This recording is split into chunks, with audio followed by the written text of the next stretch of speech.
guerre civile. Pour en parler, nous sommes en ligne avec Franck Salamé. Bonsoir. Bonsoir. Vous êtes professeur d'études du Proche-Orient au Boston College. Vous êtes d'origine libanaise. Vous connaissez donc très bien ce pays. Le Hezbollah et le parti chiite libanais Amal rejettent cet accord cadre signé avec Israël. Est-ce qu'ils ont réellement les moyens d'empêcher sa mise en œuvre? Le Hezbollah explique même qu'il risque d'y avoir une guerre civile. C'est une menace très lourde.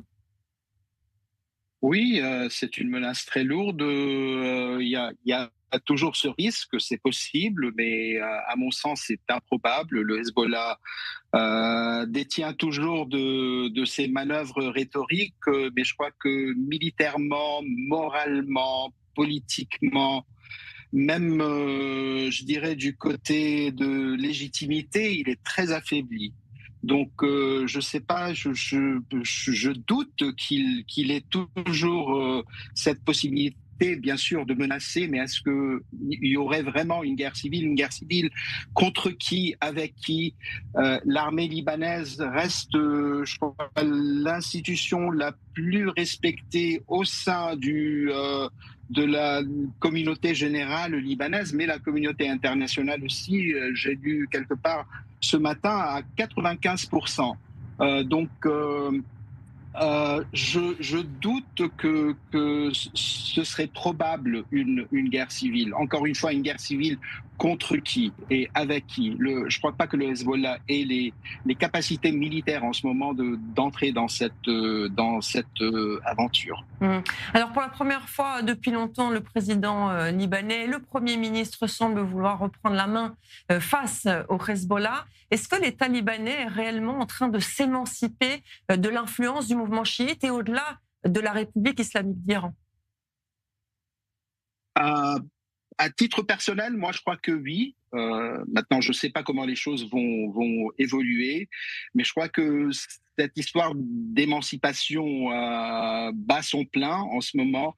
Le président libanais, il y a quelques semaines, dans une interview avec, je dirais, un larbin du Hezbollah, une journaliste de CNN, a carrément dit: foutez-nous la paix, c'est terminé. C'est pas à vous de décider de notre sort, c'est au Liban de prendre les choses en main et de décider de son sort. C'est le Liban qui décide, qui prend les décisions de la guerre et de la paix. Et ce train a déjà quitté, à mon sens, la station. Une dernière question, est-ce que l'armée libanaise, quand elle devra sans doute désarmer le Hezbollah, est-ce qu'elle est réellement prête à imposer cet accord sur le terrain et le désarmement du Hezbollah? À mon sens, l'armée a toujours été prête, mais la volonté politique manquait. Je vois sur les horizons maintenant la volonté politique commencer à se former. Oui, à mon avis, l'armée libanaise est capable. Il y a toujours, bien sûr, le spectre de la division de l'armée. À titre personnel, je n'y crois pas, moi.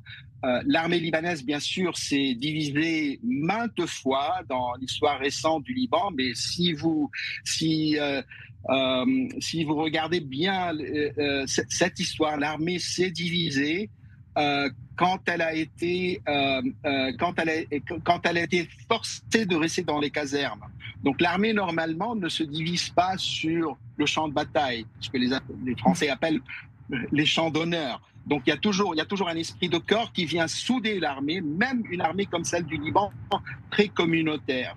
Donc historiquement, je trouve que l'armée s'est divisée quand elle était reléguée aux casernes au lieu de la laisser faire son boulot, faire son travail.